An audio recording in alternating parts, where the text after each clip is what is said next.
विश्ल्या काय आलं? अरे काय सांगू तुला, 2 दिवस झालं ताप आलाय. बरं डॉक्टर गेलता का तू? हा गेलतो ना रे. गेला होता होय? हा बरं डॉक्टरने सांगितल्यासारखं गोळ्या घे हा आणि पाणी जरा उकळून पी. पावसाचं वातावरण रे. हा तू जरा ते हे सूप आहे ना, सूप ते गरम गरम जरा पीत जा. हा कामाचं टेन्शन बिलकुल नको घेऊ बघ तू. अरे तब्येत बरी आहे तर काम 1000 मिळतील आपल्याला. ते इलेक्ट्रॉल पावडर आहे का तुझ्याकडे? पाण्यात जरा मिसळून थोडं 2 टाइम पीत जा. हा आणि ती बीपीची मशीन आहे का?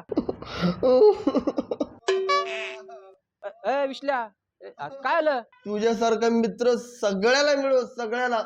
तू आता आजारी आहे ना? हो मग आता घरीच असशील ना? हो. मला गाडी देतो का? Hello hello hello hello. Hello विश्ल्या.